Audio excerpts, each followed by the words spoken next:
un peu plus important que ce qu'on pouvait espérer. Votre groupe, dans ses plus larges frontières, cumule 193 voix. Il y a donc 7 voix supplémentaires. Ça paraît peu, mais c'est un indice peut-être pour la suite, qui viennent s'ajouter. Votre réaction ?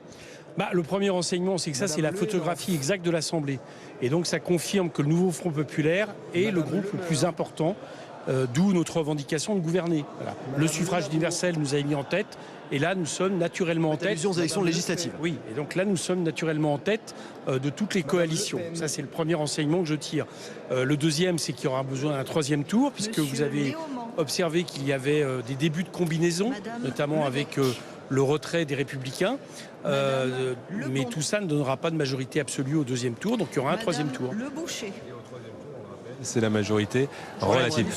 Où sont vos réserves de voix pour André Chassaigne et Éric Coquerel à votre avis ? Là, très clairement, on est devant des combinaisons, puisque de ce que j'ai compris, M. Wauquiez ne souhaite pas pour l'instant faire partie de la majorité de M. Macron, l'ancienne majorité de M. Macron. Donc on est dans des discussions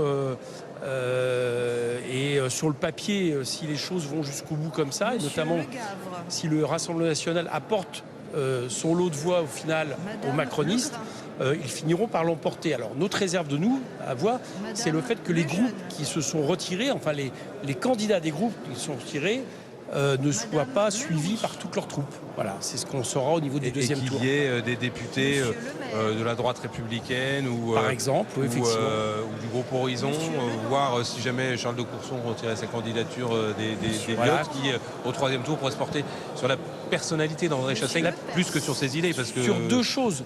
Un, la personnalité, mais aussi sur le fait que cette élection ne serve pas simplement à revenir en arrière et à réinstaller à la présence la présidente macroniste qui est Yael Braun-Pivet. Ça peut aussi jouer. Il peut y avoir des gens qui ont envie de se dire non, tout ça quand même n'a pas été fait pour rien. Voilà. Et qu'on préfère que ce soit finalement le président du groupe le plus important pour respecter la démocratie. Plus la personnalité d'André Chassaigne que vous avez noté. Voilà, c'est l'espoir qu'on peut avoir. En quelques mots, pour terminer avec Coquerel, bon, on va pas se mentir, il y a quand même une épée de Damoclès au-dessus de votre tête. Ce sont ces 142 voix du Rassemblement national. Pour l'instant, elles sont dans un coin de l'hémicycle, mais à un moment donné, elles vont peut-être se déporter vers un autre parti, d'autres députés. C'est beaucoup, 142, c'est en mesure potentiellement d'influer sur ce troisième tour quand on sera à la majorité relative. C'est clair, d'autant plus que j'ai entendu un député du Rassemblement national dire qu'au in fine, il ferait le tout sauf nouveau Front populaire. Ce qui montre bien là où il se situe finalement.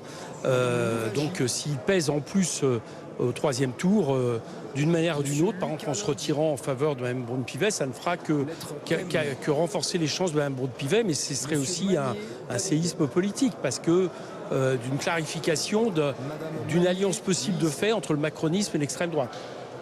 Une défaite au perchoir, c'est pas une défaite pour Matignon ? Non, je ne le crois pas comme ça, parce que tout ça, on va se retrouver à la rentrée. Là, on a des combinaisons, mais ça ne veut pas dire des majorités. Et à la rentrée, il va y avoir des textes qui vont être proposés par un gouvernement intérimaire. Est-ce que vous savez que c'est la lecture qu'Emmanuel Macron, lui, en fera en face de vous potentiellement, en disant « Regardez, André Chassaigne n'est pas arrivé dans cet perchoir. Comment voulez-vous que cette gauche unie n'arrive pas à se mettre d'accord pour potentiellement arriver ensuite à Matignon? Pas de perchoir, pas de Matignon. » D'accord, mais inversement, ce qui va se passer à la rentrée, nous verrons bien dans ces cas-là.